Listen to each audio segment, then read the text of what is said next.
Selamat pagi. Setelah seminggu kemarin kita ngobrolin soal tekanan global, soal mental fatigue yang mungkin terasa berat banget, pagi ini yuk kita tutup pekannya dengan sesuatu yang lebih adem. Kita akan bahas soal gimana caranya menemukan lagi ritme kita sendiri di tengah dunia yang kayaknya lari terus, nggak pernah berhenti. Gimana pagi ini? Baru melek tapi kok rasanya udah kebayang ya, minggu ini bakal jadi lari maraton lagi? Kalau kamu merasa gitu, tenang. Kamu nggak sendirian kok. Perasaan kayak dikejar-kejar waktu itu, nyata banget dan dialami banyak sekali orang. Nah, perasaan dikejar-kejar itu ternyata ada namanya loh. Para sosiolog bilangnya kelaparan waktu atau time hunger. Aneh kan? Ini tuh paradoks banget di zaman kita sekarang. Teknologi katanya bikin semua serba cepat. Harusnya kita punya lebih banyak waktu santai. Tapi kok malah sebaliknya? Kita malah ngerasa makin gak punya waktu. Rasanya kayak jarum jam itu lagi ngejar-ngejar kita terus-menerus. Terus, kenapa ya kita bisa merasa kayak gini? Oke, satu hal yang penting banget untuk diingat. Ini bukan salah kamu. Bukan karena kamu gak jago ngatur waktu, ada sesuatu yang lebih besar di belakang ini semua. Namanya akselerasi sosial. Anggap aja ini kayak mesin raksasa yang gak kelihatan. Yang, ya, maksa kita semua buat bergerak lebih dan lebih cepat lagi.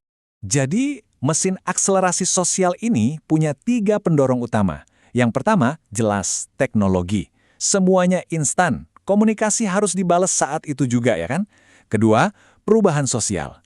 Zaman sekarang, pekerjaan, nilai-nilai, bahkan keahlian itu umurnya pendek. Jadi kita dituntut buat terus belajar hal baru, terus adaptasi. Dan yang ketiga, ini dari kita sendiri, ritme hidup.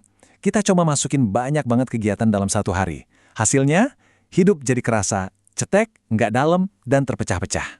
Coba deh bayangin, kita semua ini kayak lagi lari di atas treadmill sosial raksasa. Kita harus lari, makin lama makin kencang, bukan buat nyampe ke garis finish, tapi cuma biar nggak jatuh, biar bisa tetap di tempat yang sama. Duh, capek banget ya rasanya. Dan lari sekencang ini tentu ada harganya. Dan harganya itu mahal banget. Pertanyaannya, apa yang terjadi kalau ritme di dalam diri kita, ritme tubuh, ritme pikiran kita, udah nggak sanggup lagi ngikutin kecepatan dunia luar yang gila-gilaan? Nah, salah satu dampaknya yang paling sering kita dengar itu burnout. Dan ini perlu kita garis bawahi ya. Burnout itu bukan sekedar capek ini serius.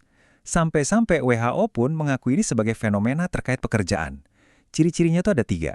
Lelah emosional yang parah banget, terus mulai sinis sama kerjaan, dan ngerasa, kok kayaknya nggak ada yang beres ya dari yang aku kerjain?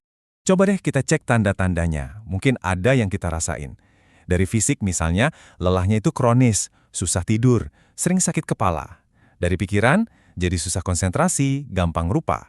Terus dari emosi, jadi gampang kesel, gampang tersinggung, rasanya hampa, cemas terus. Dan dari sisi sosial, kita jadi pengennya menyendiri aja, narik diri dari teman-teman. Coba kenali tanda-tanda ini, baik di diri sendiri maupun orang terdekat kita. Dan jangan salah, ini bukan cuma cerita di luar negeri. Ini terjadi di sini, di Indonesia. Angkanya cukup bikin kaget loh. Data terbaru nunjukin 8,5% remaja kita itu mengalami gangguan mental emosional. Angka ini naik terus dari tahun-tahun sebelumnya. Ini bukan cuma angka ya teman-teman. Ini alarm. Alarm yang bunyinya kenceng banget buat kita semua. Oke, setelah dengar itu semua mungkin rasanya agak berat ya. Tapi di tengah semua ini ada harapan. Kabar baiknya, di seluruh dunia, orang-orang mulai sadar dan melawan. Dan yang lebih keren lagi, kita di Indonesia sebenarnya udah punya senjatanya dari dulu. Yuk kita lihat gimana perlawanan global dan kearifan lokal kita bisa jadi pegangan. Lihat deh perbandingan ini, menarik banget. Di Jepang, ada istilah tragis, karoshi. Artinya, mati karena kebanyakan kerja. Ini jadi pelajaran pahit buat kita semua. Terus di Tiongkok, sebagai respons, anak-anak mudanya bikin gerakan tangping atau rebahan aja. Ini semacam protes diam-diam, mending hidup simple daripada ikut gila-gilaan kerja. Nah, di Indonesia, kita punya jangkar kita sendiri, alon-alon waton kelakon. Tapi jangan salah paham dulu ya, alon-alon waton kelakon itu artinya bukan yang penting pelan-pelan atau jadi pemalas. Bukan. Maknanya itu jauh lebih dalam. Ini tuh soal kita bertindak dengan sadar, dengan dipikirin matang-matang, hati-hati. Tujuannya apa? Biar hasilnya itu bagus, selamat, dan kita juga selamat. Ini soal kualitas, bukan soal adu cepat. Oke, pertanyaannya sekarang, gimana caranya kita menerapkan filosofi yang keren ini di kehidupan modern yang serba cepat? Nah, Sekarang kita masuk ke bagian praktisnya. Gimana cara kita mengambil alih lagi energi kita dan menemukan ritme hidup yang lebih sehat? Langkah pertama, dan ini yang paling fundamental, ubah fokus. Berhenti pusing ngaturin waktu, mulailah ngaturin energi. Kenapa? Karena energi itu bisa diisi ulang, sementara waktu cuma jalan terus. Caranya gimana? Pertama, jaga tidurmu. Anggap tidur itu bukan kemewahan tapi obat vital. Kedua, kenali jam produktif alami kamu. Kerjain tugas yang paling susah di jam-jam itu. Ketiga, ambil istirahat-istirahat pendek yang strategis. Cuma 5-10 menit setiap 90 menit kerja. Itu bisa mencegah stres numpuk. Ini bukan buang-buang waktu, ini investasi energi. Yang kedua, kita perlu bikin batasan yang sehat dengan dunia digital. Yuk, coba beberapa trik simpel ini. Pertama, bikin jadwal detox digital. 1 jam pertama setelah bangun dan 1 jam terakhir sebelum tidur, coba deh device free. Kedua, buat zona bebas HP, misalnya meja makan atau kamar tidur. Biar di tempat-tempat itu kita bisa beneran ngobrol, beneran istirahat. Dan ketiga, ini penting banget, kurasi isi media sosialmu. Beranikan diri buat unfollow akun-akun yang bikin kamu stres, insecure, atau merasa hidupmu kurang. Lindungi pikiranmu. Langkah ketiga, belajar untuk hadir dan menikmati hening.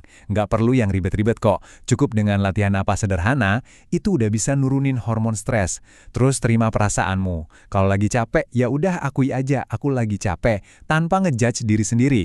Cari juga oasemu, hobi yang kamu lakuin cuma karena kamu suka, bukan karena ada targetnya. Dan yang terakhir, terhubunglah lagi dengan orang-orang. Dukungan dari sahabat atau keluarga itu tameng paling kuat buat melawan depresi. Sebenarnya, semua ini tujuannya apa sih? Ujung-ujungnya, kita ingin mencapai kondisi yang namanya resonansi. Resonansi ini kebalikannya dari rasa terasing atau alienasi. Ini adalah kondisi di mana kita merasa nyambung secara mendalam sama dunia, sama orang lain, dan yang paling penting, sama diri kita sendiri. Itu loh, momen di mana kita merasa benar-benar hidup dan tersentuh oleh kehidupan. Karena pada akhirnya, inilah intinya. Hidup yang baik itu ukurannya bukan kecepatan, tapi kedalaman. Jadi tolong ingat ini baik-baik ya, berhenti sejenak itu bukan berarti menyerah. Justru sebaliknya, di dunia yang mengglorifikasi kecepatan ini, memilih untuk jeda adalah sebuah tindakan keberanian, sebuah cara untuk menyelamatkan diri kita. Dan, selagi kita mencari ketenangan untuk diri kita sendiri, mari kita juga kirimkan doa untuk dunia. Semoga kedamaian yang kita dambakan ini bisa dirasakan oleh semua orang dimanapun mereka berada. Semoga semua perang dan konflik segera berakhir dan digantikan oleh kedamaian dan kesejahteraan untuk semua. Nah, untuk mengawali minggu ini, saya mau titip satu pertanyaan kecil untuk direnungkan. Apa satu langkah paling kecil yang bisa kamu lakukan hari ini untuk mulai memilih ritmemu sendiri? Gak usah yang besar-besar, satu hal kecil saja sudah cukup. Terima kasih sudah mendengarkan, semoga minggumu berjalan dengan lebih tenang dan penuh makna.